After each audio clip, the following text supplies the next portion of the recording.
আসসালামু আলাইকুম।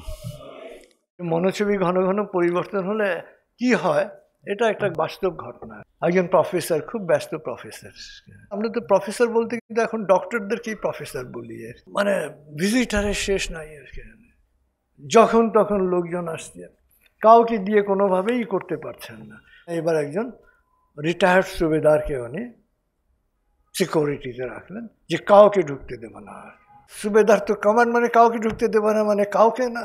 এখন স্ত্রী এসছে দেখা করতে আর কি। তো আমরা যে না, স্যারের হুকুম নাই। বলছে আমি ওয়াইফ। বলছে না, ওয়াইফেরও হুকুম নাই আর কি। এখন বুঝতে পারেন বাসায় যাওয়ার পরে প্রফেসর সাহেবের কি অবস্থা হয়েছে আর কি। তো আবার সুবেদারকে ডাকলেন, এই তোমার কোনো আক্কেল নাই, আমার স্ত্রী আসছে আর তুমি ঢুকতে দাওনি আর কি। বলছে স্যার আপনি তো বলেছেন কাউকে ঢুকতে দেবো না। আমি কাউকে ঢুকতে দিইনি। বলছে না, স্ত্রীকে ঢুকতে দেবো। আচ্ছা ঠিক আছে। কয়েকদিন পরে শ্বশুর এসছে। এখন সুবেদার তো বলেছে না, শুধু ওয়াইফের হুকুম আছে ঢোকার, শ্বশুরের হুকুম নেই। তো বাসায় যাওয়ার পরে বুঝতে পারছেন কি অবস্থা আর কি। পরদিন এসে আবার বললো যে হ্যাঁ, তুমি ওয়াইফের বাবা, তাকে তুমি ঢুকতে দিলা না। খুব রাগ আর কি।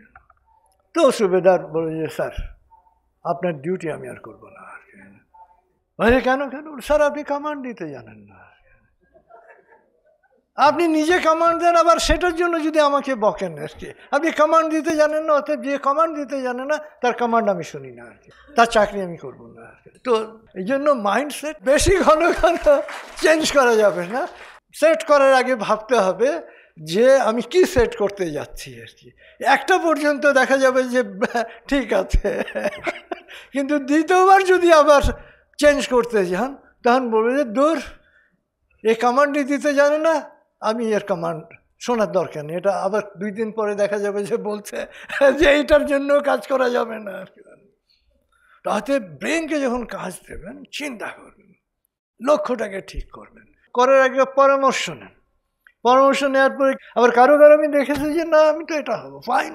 অর্থাৎ চিন্তা ভাবনাটাকে সলিড করবেন। যখনই লক্ষ্য স্থির করবেন, স্থির করার পর জিজ্ঞেস করবেন নিজেকে যে কেন আমি এই লক্ষ্য স্থির করছি, যুক্তিটা কি আমার, কি কারণে, ওয়াই আমি এটা করবো, কি কারণে করব। এই ওয়াইটা খুব ইম্পর্টেন্ট। আমি বার্গার খাবো, কেন খাবো, ওয়াই। আমি কোক খাবো, কেন খাবো, ওয়াই, কি আছে এটার মধ্যে। তাহলে দেখবেন যে আপনি আর ভুল করছেন না। এই জন্য মনোছবি ঘন ঘন চেঞ্জ করার কোনো সুযোগ নাই। তাহলে ওই অবস্থা হবে, ব্রেন বলবে যে না, এর কমান্ড আমি শুনবো না, এর কমান্ডই করতে পারে না। লক্ষ্যটাকে ঠিক করবেন।